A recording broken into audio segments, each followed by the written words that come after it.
Okay, Bismillah ar-Rahman ar-Rahim, Alhamdulillah, Rabbil Alameen, wa salatu wasalam ala Sayyidina Muhammad sallallahu alaihi wasallam. In the name of Allah subhanahu wa ta'ala, most gracious, most merciful, all praise and glory and thanks to Allah subhanahu wa ta'ala alone. We ask Allah subhanahu wa ta'ala to make us of those who are sincere, to let us leave this meeting having benefited and accepted as a form of worship to Him. And we ask Allah to forgive us for our sins that we commit out in the open and that we commit when no one can see but Him. And we ask Allah subhanahu wa ta'ala free the people of Gaza from abroad. Jazakallah for everybody coming. We appreciate your attendance. This is the first time we're doing this type of town hall. Actually, if this is reasonably successful, this is a way that maybe we can do more often updates. And so we wanted to kind of take advantage of the fact that it's a snow day and that you've probably been a little stir crazy with your children, the way that me and my wife have, and at least for this half hour or a little longer, are able to hear updates regarding important issues that are going on with the school, including the things listed on the agenda in front of us. The brief overview of the agenda will be a quick update on the West Little Rock construction project, a very, very important understanding of the LEARNS Act as it gets enacted fully for all age groups above kindergarten and above, that Brother Ziad will present. And that's going to be the real key reason we're truly having this discussion today. And this town hall is the timing of that is really crucial, and everybody needs to be engaged in that as we think about enrollment next year.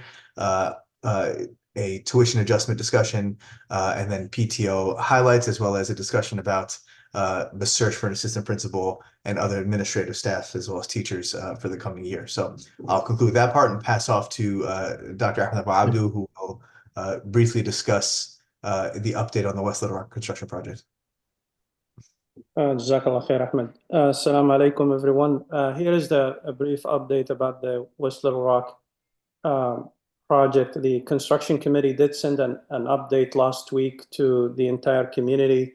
We did face a little bit of a challenge with getting the sewer approval from the city due to the pump that was planned initially to be on site to handle sewage is probably not able to keep up with the demand of the increased capacity with the new design of the school.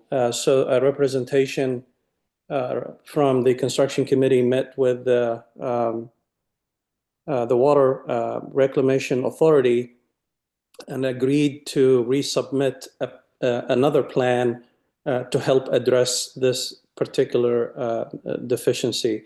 I think between last week update and this week, the plan has been resubmitted again with a new design. So we're hopeful to get an update in the next 2 to 3 weeks, inshallah. For the sake of the rest of the group that's here, there's a Q&A box at the bottom. If you have any questions, you can plug it in there. You can also raise your hand and we can try to call on you, inshallah. If there's a question, feel free to raise your hand. We may wait for the questions at different times at different portions of the town hall, just for the sake of time. I want to make sure we get a chance to answer all questions, but feel free to use the Q&A function of the Zoom chat below, and as well as raising your hand, inshallah. Good, that's perfect. Our hope for the West Little Rock project is that our ability to use that space functionally, especially for the younger ages, is as soon as before the end of 2025. That's all our dream and hope and our initial plan. But alhamdulillah, things happen, and they're things that are somewhat unexpected as a part of this process that alhamdulillah happened for a reason. So let's move on to the next portion of this agenda, which is Brother Ziad going over the LEARNS Act. So just a quick, brief, and hyper focus on this, because I'm going to say a little more forward than Brother Ziad, because Brother Ziad's a sweet man, and I will be less so because I'm worried about what can happen when there's a large shift. This reminds me of them implementing a new EMR in the hospital, right? Or and if you don't take the seriousness of the deadlines and how serious the onus of the responsibility for registration on each individual person is, you may come to a point where you could be out of a significant amount of money that the state should be giving you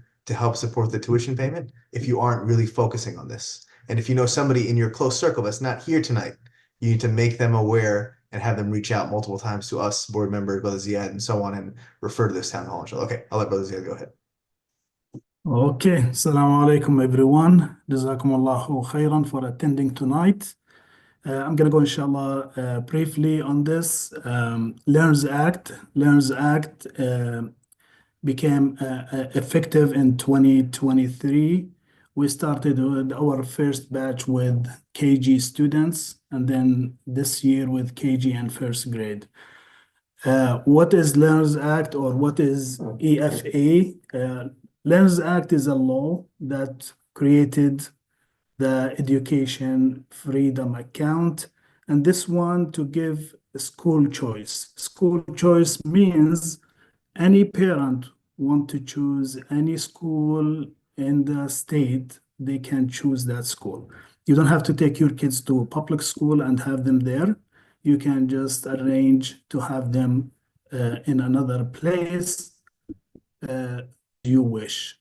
Uh, uh, Other place could be our school, and through that, you can ask them to allocate the money toward the school. There is no cash in this, so the parents will not receive cash from the state. All what you will do, we will send you an invoice with the details of tuition or other stuff that we want to charge you, and then you approve it, and then we do the process after that. It's last year they did efa.ade.arkansas.gov. That's where you go and submit your application. You need to create, of course, use your email as a username and then create a password, and you go ahead and do your application. Application is simple, clear, direct to the point. You just need to answer the questions. All what they need from you to be eligible is that's what I think for next year. I said I think because I'm not sure what the other conditions that they're gonna do. But in general, it will cover K through 12, kindergarten through 12th grade. All what they are asking that you are resident of Arkansas. Of course, with KG, they have to be by August 1st, 5 years to enter KG. So if August 10, let's say, and we take them for KG, the government will not pay for that KG student. That's what they did with us this year and last year. I'm not sure what they're gonna change, if they will change. But in general, K through 12, if they are at our school, all what you need to do when you do the application to choose Huda Academy. We are eligible for that. We submitted all the documents that they need in the last 2 years. So we are good to go. So as a parent, you need to jump into this. I'll just share something this year. By November, end of November, they are done with the fund that they have to cover, Learns Act. Hoping next year, inshallah, there is no cutoff date, but I will say do it as soon as you can, at least secure the money, and then do anything else that you need to do. The expected money for next year, if you apply, it's 6,864. That's the total per year. They will pay it in quarters. So we have 4 quarters. Each quarter will send you an invoice, and all what you need to do is submit the invoice. I know there is different platforms. First year they did platform, and then they changed it this year, and then they switch it back to class wallet. It might be same, it might change. We don't know at this point, but it is clear, simple. We'll send you an email with the invoice. All what you need to do, go back to where you submit your application or where they will tell you to do. Of course, we're gonna help you through the process. So we will email you, we'll make sure you get the information. But again, please, please, please do it as soon as you can, so you can get the money for that. When you can apply. I know there is people already applied because they were last year and the year before. Now, for new year, we still, as I shared with you, the platform, we still don't know exactly, but we will inform you absolutely. But we have this date, which is March 3rd, is the first day they're gonna open the platform for you to apply. Of course, as a school, we will update you. We will make sure you get the information, inshallah. That's for K through 12. I want to share something else, which is better beginning level 3. We are, as a Huda Academy, we are level 3 in better beginning. That means you can apply, but this is different than Learns Act. Learns Act, you don't have to have low income or you have a problem with paying tuition. This one, no. If you have an issue, instead of applying for financial aid, you can just go to DHS and apply there, and they will pay up to, as I know, up to $41 per day. So that might cover your tuition or close to cover your tuition for next year. This is again according to income. It's not like what we mentioned in Learns. That's what I have. I'll leave this next slide to Dr. Ahmed Abu Abdu. Raziad, I think if we can go to the next slide. Yes. Okay, so here is the new tuition schedule that will be effective for the next academic year, inshallah, starting August of 2025. The total tuition per student is set to be at $9,000 per year. The majority of this amount will be covered by the Arkansas Department of Education funding, hopefully pending approval of your application. The school will receive $6,864 per year. The difference between the total tuition, which is $9,000, and what we receive from Arkansas Department of Education is $2,136 per child for the entire year, will be the family responsibility. So if you want to break it down on a monthly payment, it will be close to $210 a month per child. All right. This is in general for the majority of the parents who have their kids in the school or have been having their kids in the school for an extended period of time. This is more or less a reduction to what we typically pay per month per student. All right, if we can go to the next slide, Brother Ziad. All right, so what else has changed in our tuition structure?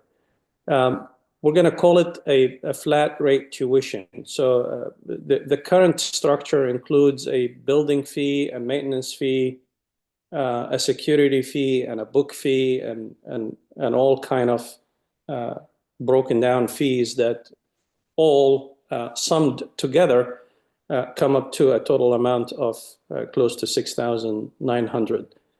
So starting in the next academic year, we're going to just call that as tuition fee per student per year, $9,000. There will be no multiple children discount offered next year. And there will be no employee discount between kindergarten and 8th grade. And there will be also no child sponsorship program discount, again, for students between kindergarten and 8th grade. I think once we get the slides here restored, we'll go to the next slide.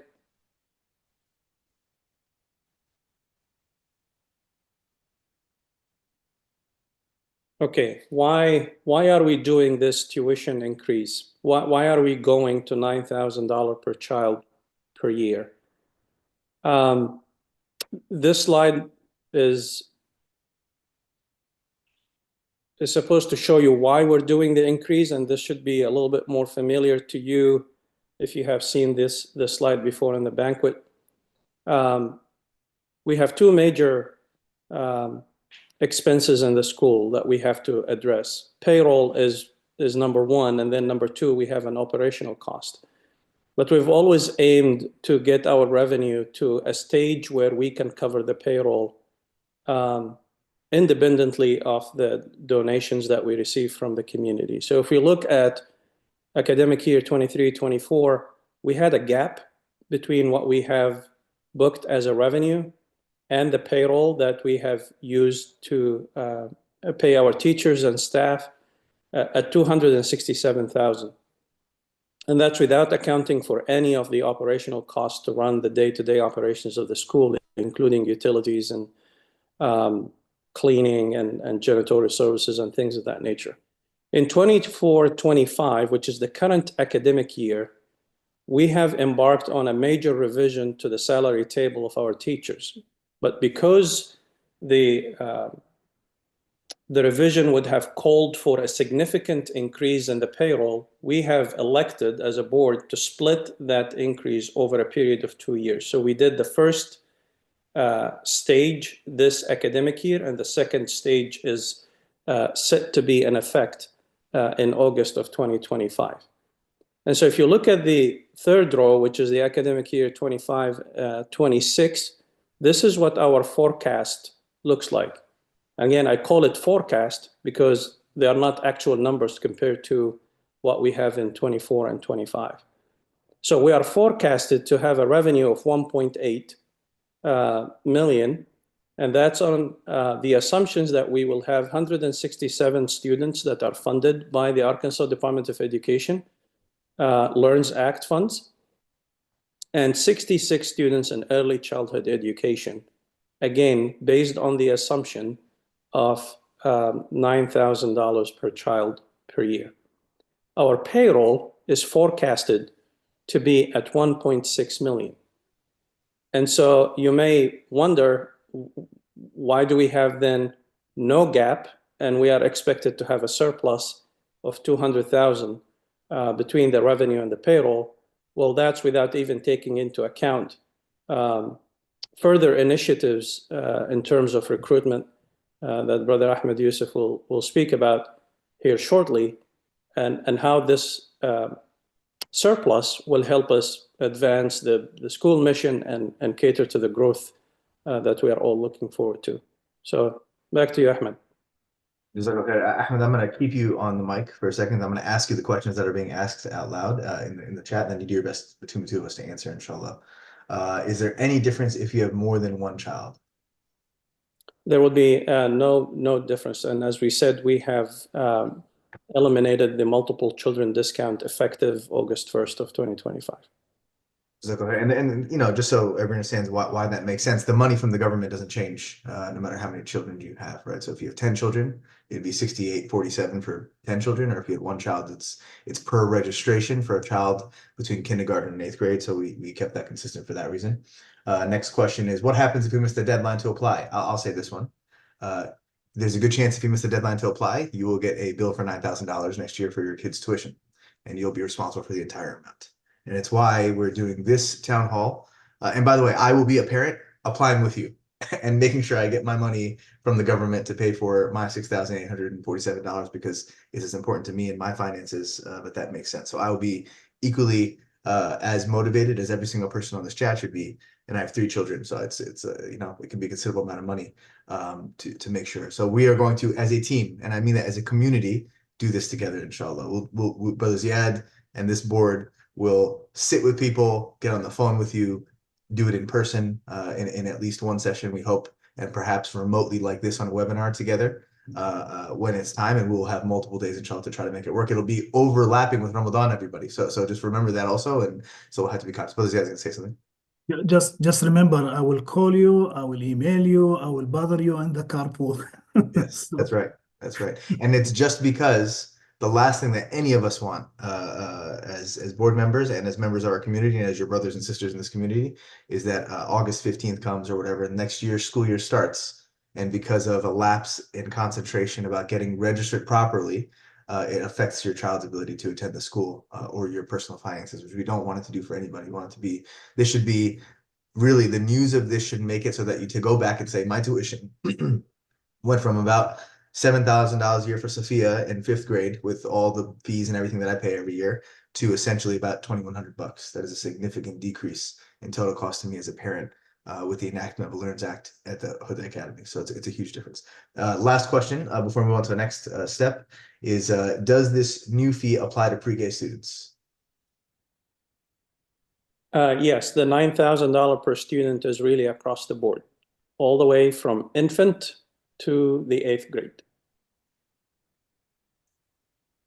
Very good. Okay, let's move on to the next. Any other questions? Please feel used to use this question and answer thing. There's a good question from Sister Noreen. Sister Noreen, I will answer that when we get to that section, but it's a very good question. I have not ignored it, inshallah. Okay, very good. Next step is the conversation about the PTO highlights. So what I'm gonna do is ask Sister Arij to be made a panelist. Can I do that, Brother Ziad? And then actually something Sister Arij wanted to do, which she just asked me via text message, is to allow her to introduce the rest of the PTO board, which I think is really okay. So Brother Ziad, you're gonna have some quick work to do. Just make Sister Arij the first one, and then I'm gonna send you a list of people to allow to make panelists so they can just quickly introduce themselves if that's okay. Okay, Brother Ziad? Yes, but We're give me time. we're challenging Brother Ziad's IT ability at the moment. It's a lot of pressure. But Okay.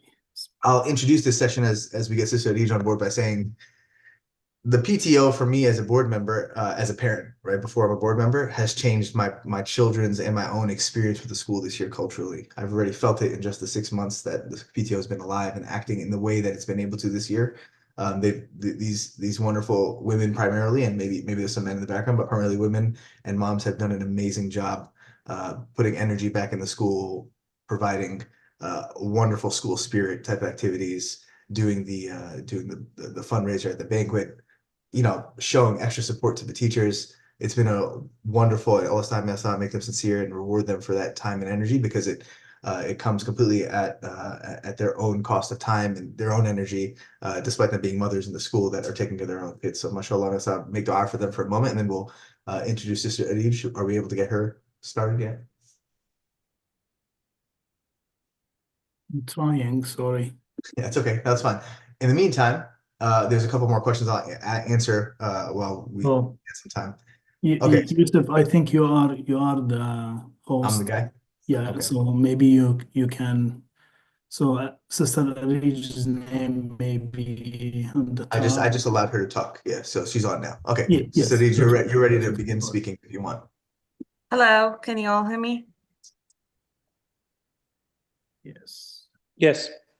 Great. Salam, everyone, and thank you for being here tonight. I am Arij Ali, the PTO president. I appreciate the opportunity given to us from the board and the school to share what the PTO has been working on. So I would love to have our PTO leadership team to introduce themselves, if that's okay. I'm not sure if the technology would allow us, but So far, I can only find Aya Khroish. If your name is not your real name on Zoom, I cannot find you.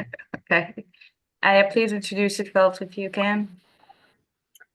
Salam everyone. My name is Aya Khlewish. I am the PTO secretary this year. I'm really excited to be part of this team, and I feel like we've made a big difference with the culture of our school, with all of our events, and it's been really fun to be a part of it and see the fruits of our labor. Great, thank you, Aya. Sister Istihad. Assalamu alaikum. My name is Istihar. A lot of you may know me as the math teacher or the ex-math teacher. Now I'm in the PTO, and I'm still making a difference, and hopefully we continue to make a difference. Thank you, The others I can't find unless Abu Nasra is actually secretly Zain. Yes, Assalamu alaikum. This is Zain Abu Nasra. I'm a member in the PTO. I hope that I make a difference in this year. Inshallah, we will keep support the school and the students and the teachers and the board and everybody, inshallah. Jazakallah khair. I Okay. think that Brittany Dajani is the only one I don't know what her name is here if she's on, but she's the one who we're missing. All right.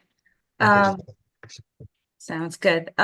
Well, thank you all for being here. This year, we have introduced several exciting programs to strengthen our school community. I'll speak about a little bit of what has been happening recently and our future events, and how you can get involved, inshallah.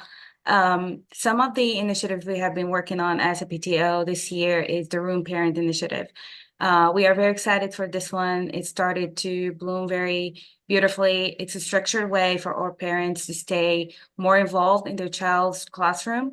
Room parents work closely with the teachers to help them coordinate classroom activities, plan special events, and foster better communication between parents and teachers. So please take advantage of these groups. You have probably been added to a WhatsApp group. Keep asking your room parent questions, giving them support. It's a great asset if used properly. We have also introduced our monthly family nights. These are a great informal themed gatherings that we do every month now to bring families together. So please come in and support us.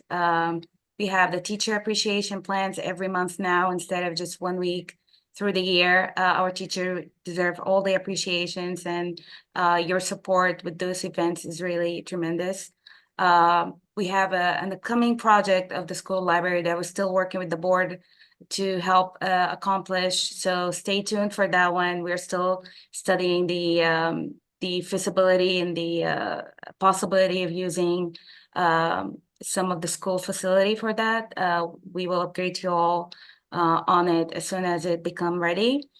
Some of our recent upcoming events is something that we're very excited for is the Islamic Book Fair.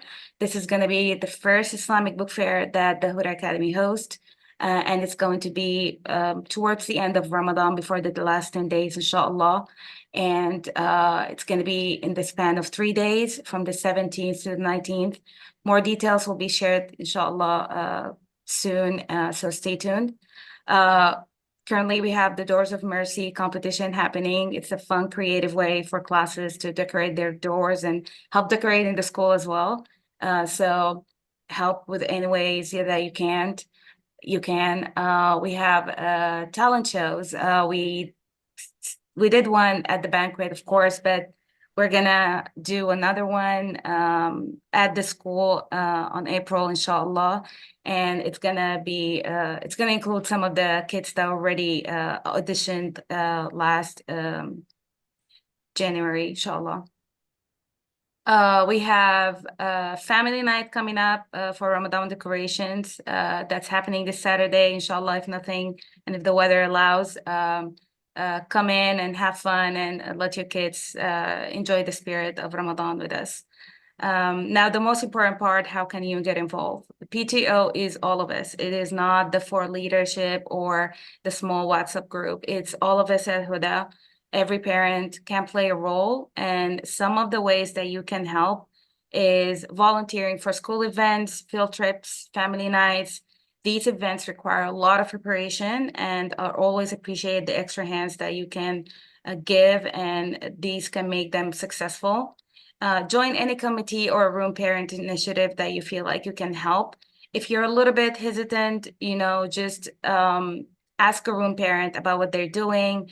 It could encourage you to become a room parent maybe next year and help to bring the change that you want to happen in the school. This is a very important point. If you want change, be part of the change. And we encourage you to get involved to establish that. Supporting our PTO sponsorship program. We do have a sponsorship program that started this year.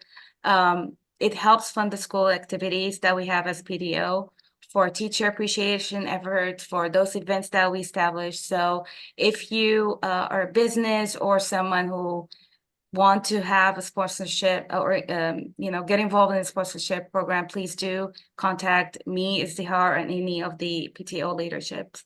And we are here to hear you. Our goal is to improve the school in a systematic and constructive way.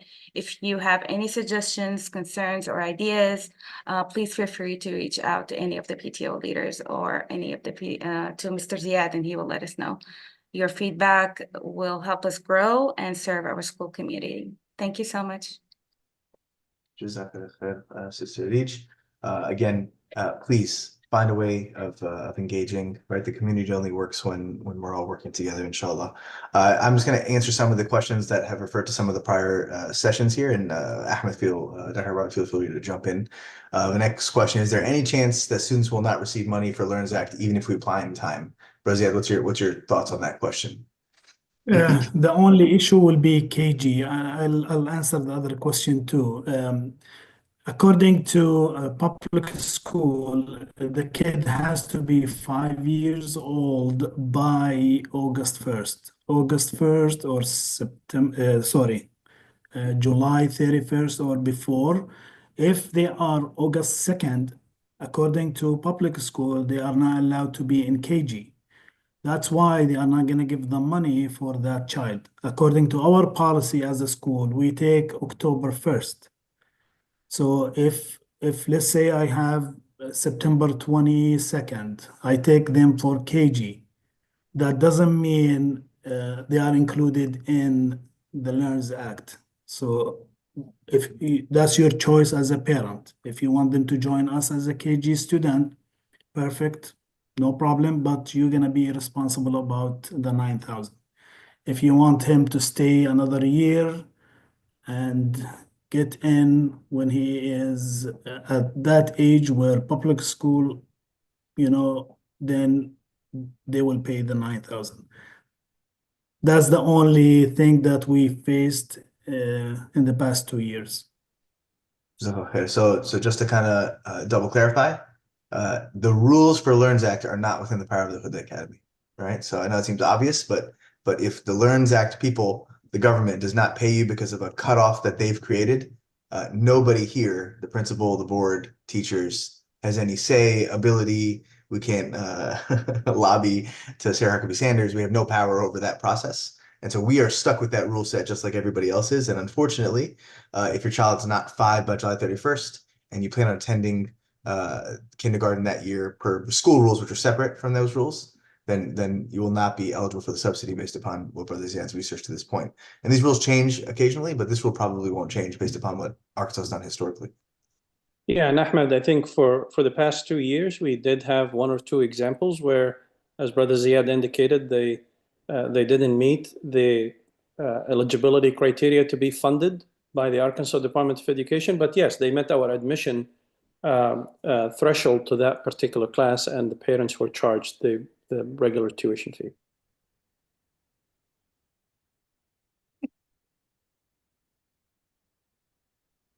I think you're muted, Ahmed. Sorry, there's a good question here about the reasons behind the tuition increase. Let me get there in a moment. Who is the person we need to contact for class parent as a volunteer? That's Sister Arij or Brother Ziad, and they will direct you to the next stage. So anybody who wants to volunteer with the PTO or be that teacher specific volunteer, please reach out to Sister Arij or one of the board members of the PTO or directly to Brother Ziad, inshallah.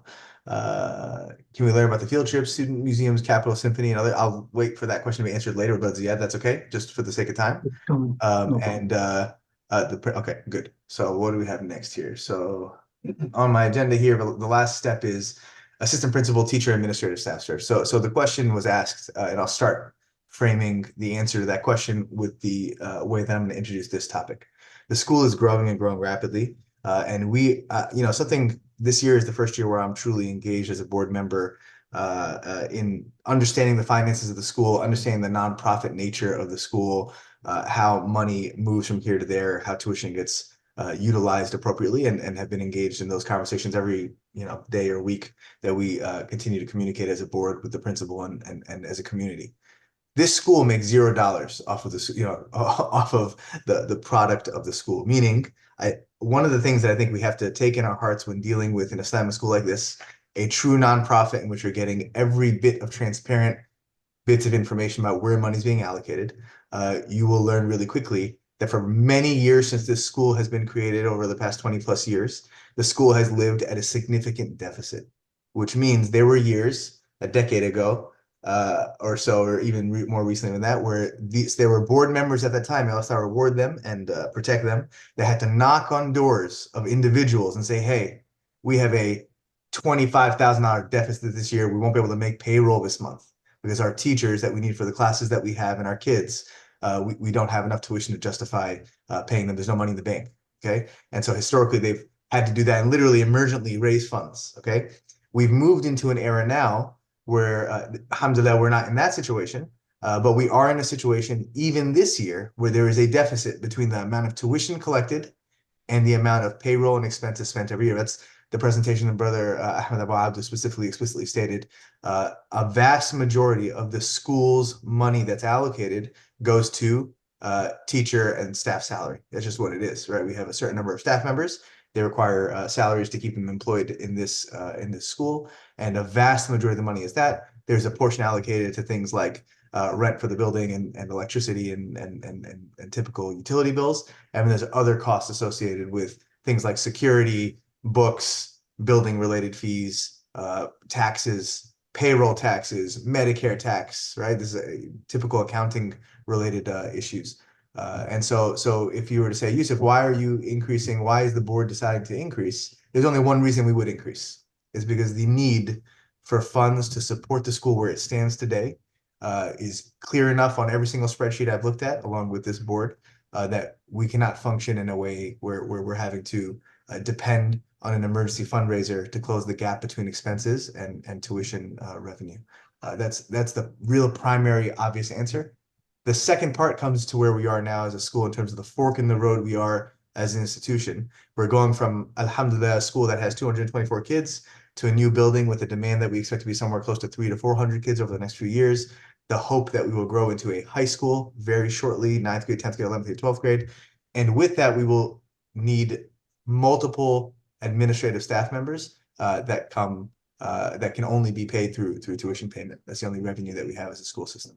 And so the three most important buckets to speak about today, though there are many buckets we'll have to speak about over the next couple of years with myself and future board members when I phase out of this position.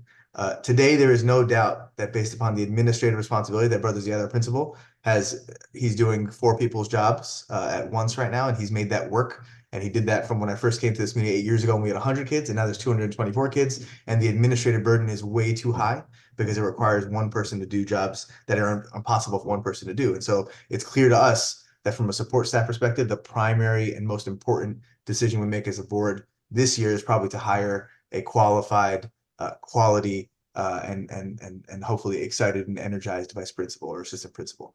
And so that will be the first place that the funds go towards, is a full-time salary for somebody who's going to help with things all the way from organization to documentation to disciplinary action to academic reforms and assessments of quality of teachers, and in every other way that we'd expect an assistant principal to assist a principal run a school the way that we all want it to be run. That's one. 2 is the LEARNS Act by itself, individually, independent of everything else, requires an administrative figure to sit there and process. So those Excel spreadsheets you see that Ahmed Abu Abdu shows, Dr. Ahmed Abu Abdu does, he does as a volunteer when he has time in between running a hospital. And so that is not a sustainable way to run an organization, right? To run books that way is not a sustainable way. The same way would make no sense. The LEARNS Act processing payments from the stipended fees that get dropped into a separate bank account, after you're approved from registration, assuring that parents are able to get that money from the assigned bank account the government decides into the account of the school, and then accounting for the difference in tuition. That by itself will be a full administrative position. And so there's no doubt that we would need probably day 0, probably yesterday, is somebody to help begin processing that process, which is going to be completely new to everybody. Brother Ziad has handled and Sister Isra have between the two of them have handled 99% of their ability over the last 2 years, and that was just handling kindergarten and now kindergarten 1st grade. Now we're talking about 220, 167 kids through the LEARNS Act and 40, 50 some odd kids through the pre-K program. And so we will definitely need administrative staff there. The last one is we need teachers. And so over the last 2 years, as Brother Ahmed Abdu mentioned, we decided last year we were going to up the pay of the teachers as they so deserve, and which allows for us as a board and a community to hold the school to a higher level of quality. That's where we're at, right? We're at a point now where every day on the board we speak about two things. We speak about is the culture of the school where we want it, and is the quality of the education where we want it, right? Just like every other parent is discussing. And so for quality to get to where it needs to go, you need to be able to hire teachers that are at par with a competitive salary in the market. We've upped it. Instead of jumping the entire amount, which would have been unsustainable for the school this year, the deficit would have been too much to make up for. We broke that raise into two parts. The first part was done this year. The second part will be done next year. When we're at that new rate next year, we believe that we should be able to go into the Little Rock market and compete for the teachers and retain the teachers that we have, which is really important to stabilizing the academic quality of the school and raising the bar the way that we all want, especially as we consider moving the entire institution to West Little Rock and then opening a high school with it. So if that helps answer some of those questions, if there's any more clarity beyond that, please continue to ask questions. That is the primary reason why we're increasing the tuition. What Dr. Ahmed may not have clarified is this: I actually, and this is me just being real and honest, I think there's probably more room to move in regards to the tuition increase over the next couple of years. That may be a discussion that we have depending upon how this first year goes. We need a proof of concept this year that the process of the LEARNS Act, which may be a governmental disaster, depending upon how things go. We're hoping it goes smoothly, but only Allah knows how that will go. That the process makes sense and that we're able to deliver on the quality that we think the school should provide. And then with that would come an expectation for potential changes in tuition going forward. All that being said, you will be paying $5,000 less than you did last year. Right? You're going to go from a tuition, if you have a kid in 5th grade, like I do, your yearly expenditure is around $7,100, give or take, with everything. It will be $2,100 this year for that same child. And so there's, there's arguments to be made about how much and how you make up the difference and how you take the school to the next level. And that was a debate that we had pretty feverishly amongst ourselves, both as parents, as board members, and as community members. And this is where we landed.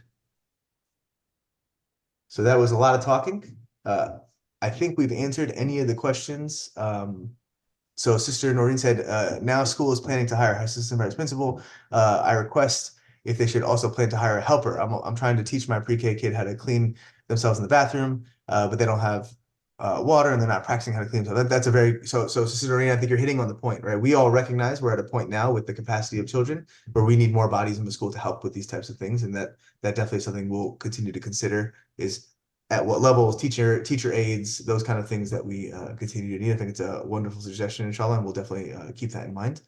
Can we learn about, let's see, I think somebody mentioned, please reconsider the tuition increase for pre-K 3 and 4. We will and will continue to do so, of course. I think part of that discussion often is taken into account that we are still significantly lighter in terms of overall costs from the competitive market for daycare, which is what the equivalent with this would be. And just remember, right, at the end of the day, what we're doing is the way daycare runs, which is what a pre-K 3 is essentially and functionally, is it requires a certain number of government mandated teachers per child, per square foot of a building. Okay. And so we calculate the cost purely based upon that. And our goal as a nonprofit organization is to make that make sense financially, not to make money, because nobody's making money here. Nobody on this board, and I just have to say this because I think this is a feeling that I feel sometimes, and I think people forget. This is a completely volunteer board that makes no money. Nobody here makes any money off of anything on the board, right? The PTO makes no money. Sister Rij does everything out of the goodness of her heart, right? So there's no increasing the tuition does nothing for the people here other than fulfill the amana of trying to deliver a good quality school for this community, which is what it deserves, and for the kids, inshallah. And so that's the way we've taken into account the pre-K 3, pre-K 4, toddler program, infant program into account. I do think that there's room to continue having those discussions. Inshallah, we will. Sister Maria will take that very seriously. Muhammad Yusuf said, off-topic question, is it possible to look, and we can open the floor for general questions now, and other board members, Brother Ziad, please feel free to jump in and interrupt me because you have answers as much as I do. Off-topic, is it possible to look into healthier meal plans for our kids' lunches? Let's have Brother Muhammad Qasas or anybody else have an interesting thought on this question? If not, I can answer our general thing. We are constantly reevaluating lunch program stuff. And so if you have a lunch program thought process, but Brother Muhammad Yusuf asked this question, that would make it both cost efficient. Remember, this is nobody's making money off of that lunch meal program, right? It's just a service at the end of the day. It's built into the greater services of the school. If you have a way of delivering 224 meals through whatever catering process that allows for it to be at the cost we currently cost, and it's healthier, I think that that's a very, very easy decision for us to make. You would offload us a tremendous amount. We could make that decision, ensuring that the kids also eat their lunch, which, me fighting my son Ibrahim not to eat Takis every day is a constant struggle. And so I would love him to have a healthier option than Takis. I'm with you. So please bring that to the table. Send messages to myself, Brother Ziad, any of the board members, or even the PTO, who's definitely interested in this topic as well. Better beginning. It's like accreditation for preschool, infant through pre-K 4. So infant, toddler, pre-K 3, pre-K 4, that's the better beginning program. So we are level 3, so we can get grant through that. And also you can apply and they will, of course, again, according to income, they will study your income and accordingly, they will help paying the tuition, usually if the two parents are working. But that's another process that you need to do with DHS. But we can guide anyone if you need any help, inshallah. Brother Rizwan Ahmed asked a very good question. He said, is there a contingency plan if the Learns Act is thrown out due to a lawsuit or change in government? We don't have a contingency plan. Brother Ahmed, you were going to say something. Go for it. Yeah, I mean, we don't have a contingency plan. I think we will revert back to our standard operating procedures. The tuition of the school has been determined by the school board, and that's what we're going to charge for the services that we are providing. And just to be real, like we are a group of human beings who may falter, and so if something significantly changes in the government, we will have the most emergency meeting that we've ever had, trying to figure out how to make sure our school is to have all the kids in the school. That's our goal. So just like, okay, brothers, I agree with you. That does make me nervous. When you said that, my stomach dropped a little bit. I didn't think about that as a potential thing, but of course, Allah Alam, only Allah knows what will happen. Inshallah, make dua that doesn't happen. Brother Mujib has 2 questions. I'm going to ask them both, and I think I have an answer for them both. Why fees are increasing each year while the government allocates 7K per child? That's because the 7K comes from what the state believes a public school child costs in a public school system, with all the nature and issues related to the ratio of children, the lack of a private environment, and all the things that don't come with Islam studies, Arabic, and those type of things that we add as a school system. And so we will never measure our tuition completely based upon what the government believes is the bare minimum, because that's the problem with the government, is they provide the bare minimum. We're trying to deliver a high quality of service. Since the fees are increasing, can schools provide lunch? I think that's a wonderful question, but I think that the reason it may be flawed in the way that you're thinking about it is you may be thinking about this as a for-profit organization. Nobody makes money off of any part of these programs. And so if there's something that costs something, it's because there's no other money to get it from, right? So the increase in tuition is not going into anybody's pocket. It's to make up the difference in the gap between expenses and revenue, and to allocate money for new positions that will need to be filled for the school to continue to grow and function the way it is. And so just because the tuition increases, every one of those dollars have a place to go that is part of a nonprofit organization where nobody makes any profit here. So it's just, I really think it's important to rethink about the way we think about the organization as a whole. Ahmed, can I just make a quick comment here? Again, we are a non-for-profit. We file taxes every year.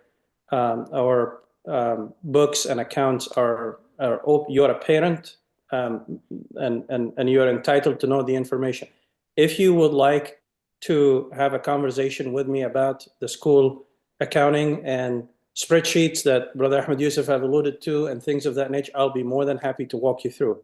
As Brother Ahmed said, the bottom line is we do have a deficit every year, and we are trying our best to at least get the revenue to match what our expenses are. I think that would be the best case scenario we can aim for.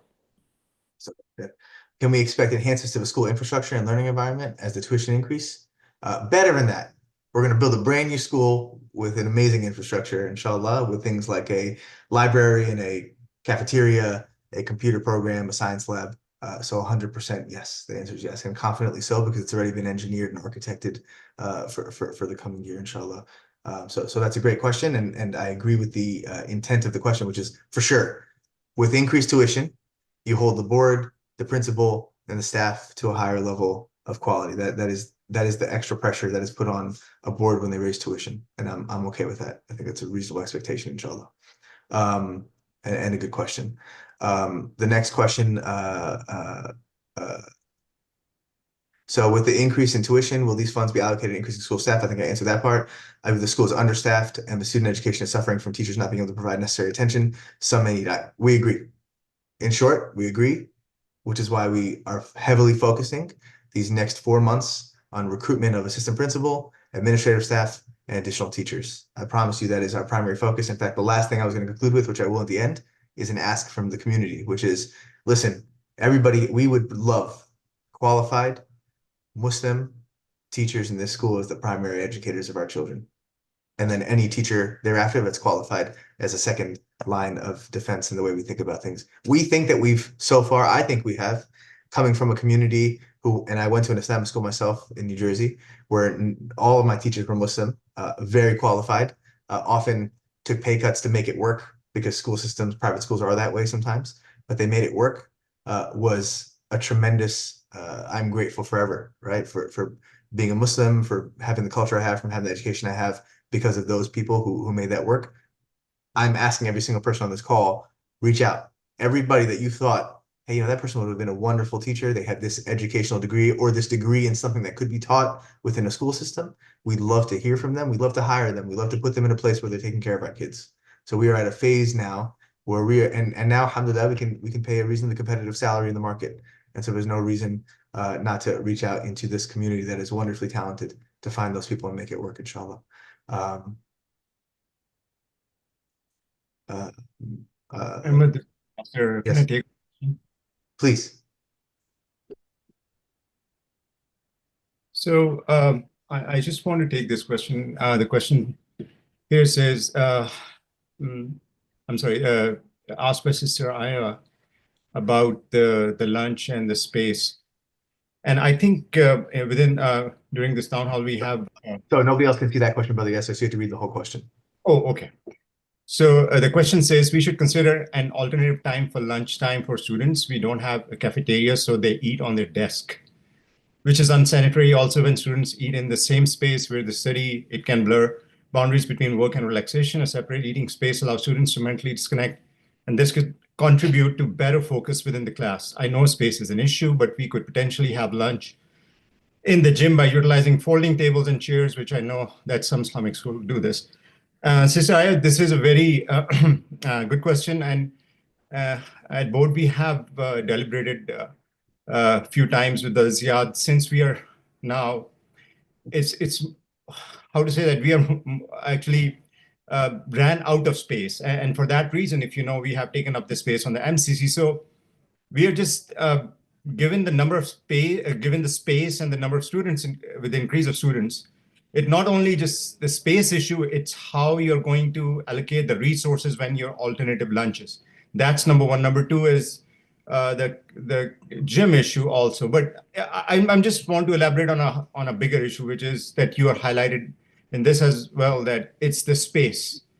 And Brother Ahmed Yusuf has mentioned that our goal is to get in the new building and have the new building sooner than later. So it will address a lot of the issues. Not only this, there are other issues that parents have, highlighted in this conversation. So I really want to, ask that just be patient with us. At the same time, I'm not saying we are not thinking out of the box. We are trying to have around the lunch and everything else that require more space for our children, and to have solutions for our children to have a better quality of in terms of space.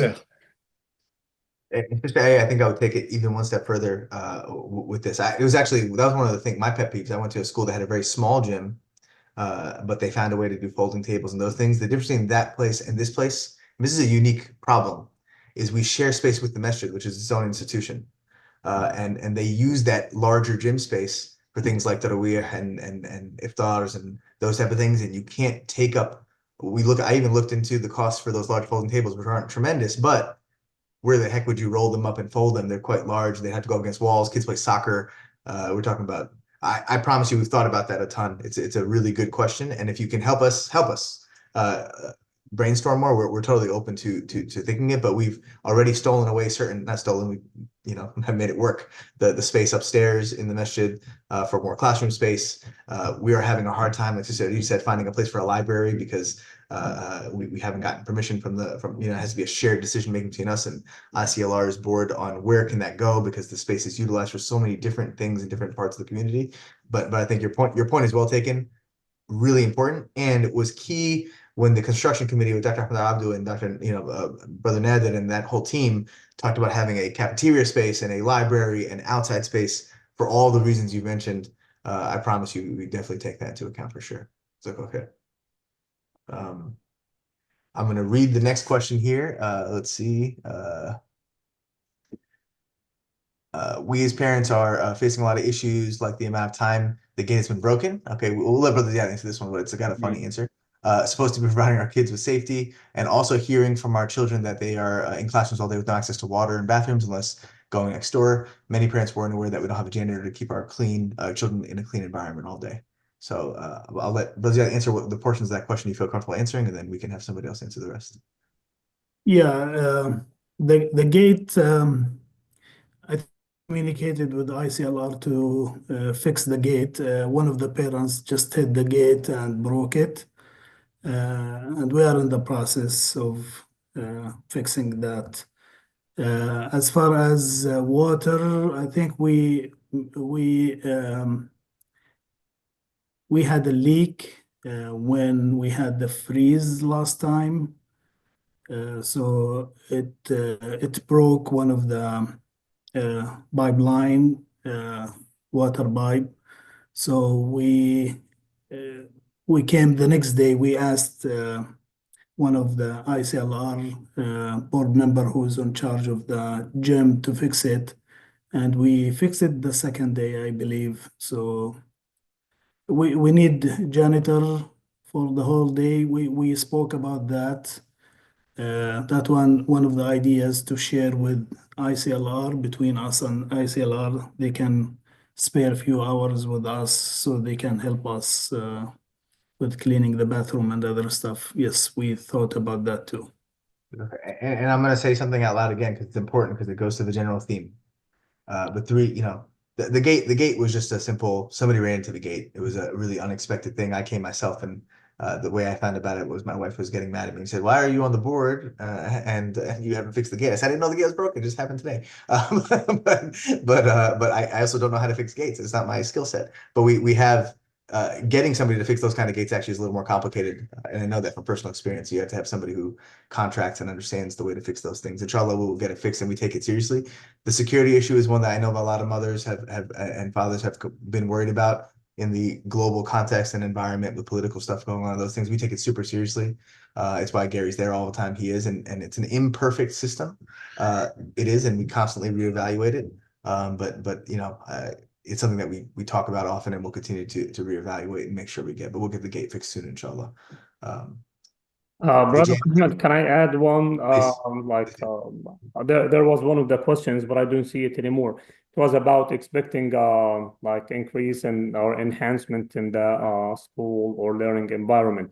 I want to just add to what you mentioned that we will be offering additional professional development training for teachers at different levels, starting from the pre-K teachers up to the 8th grade teacher.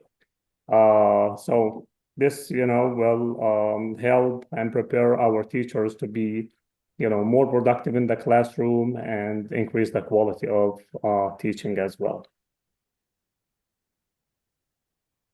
I think one of the parents is not happy with my answer, and I'll try to maybe reevaluate my question. I'm going to say his or her point. Said, I understand how the gate was broken, but it's been a long time that's not working correctly.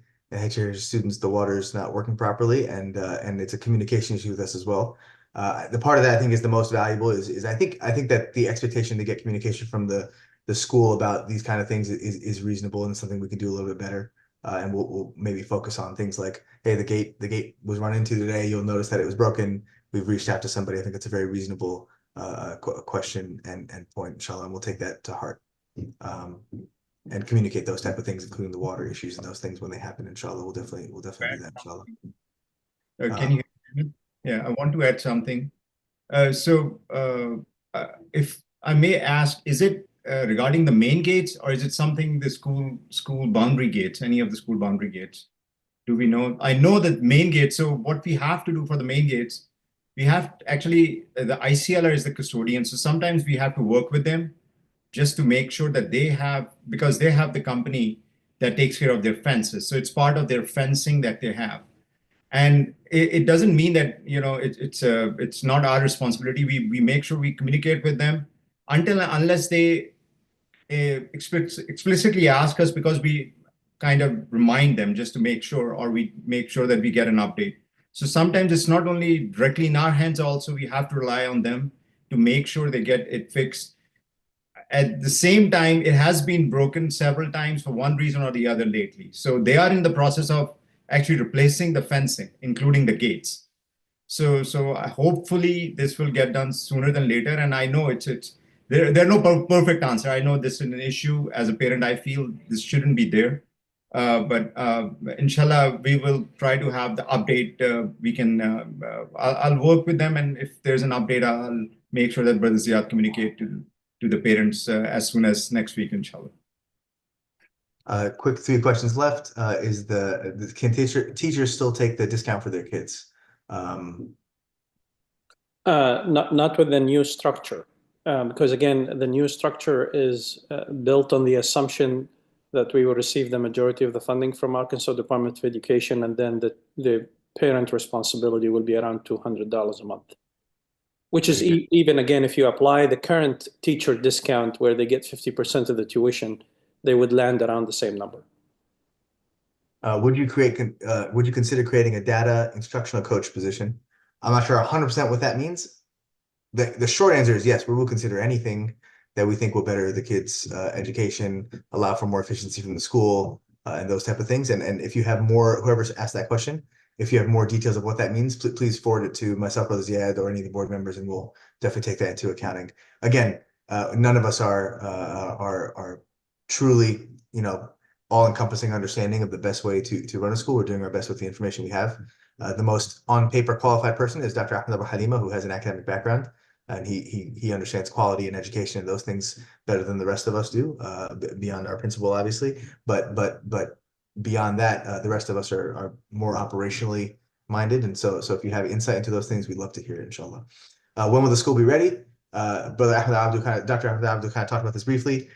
We've resubmitted the most recent update from the construction committees. We've resubmitted the most recent engineering to the city. The only permit of the many permits that have been approved that is still pending is related to the sewage pump that had to account for the fact that school was going to go probably from 200 kids to 400 kids in the last couple of years, and they needed to modify that, and they didn't like the fact that it didn't have that capacity. That's being adjusted, inshallah. Once that begins, we hope things happen relatively rapidly. We imagine that 2025, 2026, but there will be a portion of the school that's active. I'd love to tell you it was October, November. That's my optimism. But inshallah, that is our intent and what we've heard. But the construction committee will continue to give us updates as it happens. Are there any benchmarking events with other Islamic schools or private schools to learn from their experiences and exchange knowledge? I'll let Brother Ziad answer the initial part about our involvement in CISNA, and then I have a more general answer to that question as well. Yeah, actually, we are part of CISNA, which is the Council of Islamic Schools, and we share actually WhatsApp group with board members, school leaders, and even teachers, Arabic and other Islamic studies teachers. So we do work with others. We will do our accreditation next year, and that will help us to improve in whatever area we think we need to improve at. And the other part of that is my personal contacts as other chairs of boards in New Jersey amongst 4 or 5 Islamic schools there, and BHA, who I have personal contacts with. We are constantly sharing questions, thoughts, obstacles, everything from pick-up drop-off line efficiency to how to hire an Islamic studies teacher in an environment where it's hard to find super qualified people who do that, and some of those type of things. So we those conversations are ongoing constantly beyond the more formal stuff through system. Just like, okay, very good question though. I have another gate question, and I'll focus on that another time. So I see Brother Yes is answering it, but it's related to security, and we take that seriously. Brother Yes will answer that question independently. For the playroom in the gym, what cleaning process is done, and how often is it done? How many younger kids play there with all the older kids and others walking in and out? I worry this is unhealthy to allow all types of activities done there. Well, we clean it every once a while. Let me check with Miss Shelton, and we will answer this question, inshallah. Good question. We'll get it answered, inshallah. The gate boundary question about accessibility to neighboring homes, it's the same issue. We need the gate closed. We need to get it fixed, inshallah, and we need Brother Gary and our security team to be keeping fluid. Okay, and then we got a question again about the pre-K. Sister, we take that question into account definitely in terms of understanding the cost of the early childcare, and we'll continue to do so and take your suggestion, inshallah. Okay, we're getting close to 7:45, which was kind of my thought process as far as a meeting should go on a Wednesday night when you're with your kids and trying to probably mute your phone. So let's see.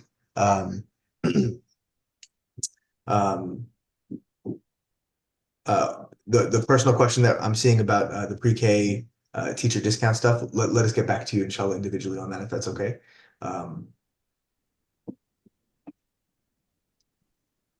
What is the maximum amount of students in a classroom, K through 8? Great question. I'll let somebody else answer this, but I know the answer, but we'll let somebody who knows the rules from the state about space and kids per square footage. Just a short, sweet answer. We try to, as a policy, we have 18 students per class. That's our capacity. Now, exception to the rule is this year when we were building classes due to space constraints, we have a very big space. So due to structural limitations, we couldn't do anything with it. We couldn't divide into. So our current 6th grade is up to 26 kids. And that is because we have enough space to accommodate that class. And accordingly, we assign resources to it. But yeah, it's our rule is 18 kids per class.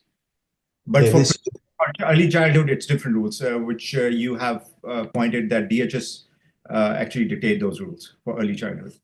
Yeah, so for early childhood, like infant, toddler, pre-K 3 and 4, there's actually a certain amount of child per square footage of a given space, and we adhere to that because the law would make us do so. The classrooms we have a little more leeway with. This year, 18 was always our goal. That was always kind of our goal. There were some classes that went to 20. And again, like I want you to think about why would we allow those kind of things to happen? What happens in the beginning of the year is Brother Ziad comes to us and says, hey, we have 2 kids that want to come to the school. They're Muslim kids in the public school system or whatever, or the parents just moved from out of town. It would put our class, our goal of 18 to 19. How do you feel about that? And every single one of us often lose sleep thinking about depriving a child in this community of being part of the Islamic school system. And so sometimes those exceptions are made on a case-by-case basis. Our goal is 18 to 20. That's always been our goal, and we'll continue to be so to the best of our ability, inshallah, if that answers that question satisfactorily. Any final burning questions before we conclude for the night? These were all wonderful questions. I appreciate it. The questions don't have to stop. We'll stop this call. You can message us directly. You message me directly. I'll put my personal cell phone here in the chat that everybody should be able to see. If you have any questions or concerns, please feel free to message me, and I can message it to the board, and we can discuss and give our best chance to answer. Feel free to reach out to Brother Ziad, who's obviously done an amazing job running the school and representing the best interest of the school as the principal, mashallah. Sister Arij on the parent PTO side, feel free to reach out to her. And again, myself and any members of the board are always available to chat, inshallah, whenever we can to try to help it. I'll conclude with just a general comment and then a dua. One is this school will only get better and improve when every single parent is invested, not from a financial perspective, which is a given if you're part of the school, but invested in their time and energy in their own children and in the school system as a whole. It's the only way it works. The only way it works is that kind of old adage about it takes a village to raise a child. Wallahi, it does. And in America, it takes a village protected by a fence that doesn't have broken fences and broken gates, right? So, but it takes a village of people caring about our children as a whole. I see every one of us should see each other's children as their own. And that intention in front of Allah and Amana is the way we should be taking, the way we see every issue with the school going forward. Sorry, there was one more quick question that popped up. When does the tuition increase take effect? It'll be the 25-26 school year. So it'll be August of 25-26, inshallah. And I'm going to say this last thing before dua. Pay attention to the open registration date. You'll continue to get information from Brother Ziad and us as a board. And you have to register, because if you don't register and the enrollment time passes, we will not be able to do anything for you in terms of helping. We can help as much as we can before then. But once the deadline passes, it's a big deal. The two things I would get together right now in this moment in preparation for March 3rd is your child's birth certificates, because they will be required as part of the registration. This is what we learned. Maybe the social security cards, so kind of keep that in the back of your head probably. But then also proof of address that you've lived within this state for the time period required for you to be eligible for the LEARNS Act. Brother Ahmed mentioned the recording of this will be made available, as well as the slides will be shared. There's a question about teacher's absence. There's an HR answer to that about what do we do when a teacher frequently calls out or whatever. There's a PTO policy already that the board has, including a process for pay deduction if they go overtime PTO, and then a disciplinary action is taken like any employee of any business that takes absences beyond what's considered acceptable. We'll conclude. May Allah forgive us for anything we said that's wrong, make us more genuine and sincere than when we started. Oh Allah, we ask you to make us capable of leading our children into an education, a growth process in the tarbiyah that makes them worthy of being the followers of Prophet Muhammad sallallahu alaihi wasallam and slaves of yours. And we conclude, Subhanakallah wa bihamdik, nashhadu an la ilaha illa ant, nastaghfiruka wa natubu ilayk, bismillahir rahmanir rahim, wal 'asr, innal insana lafi khusr, illa alladhina amanu wa 'amilu s-salihat wa tawassaw bil haqq wa tawassaw bis sabr. Jazakallahu khair. Assalamu alaikum.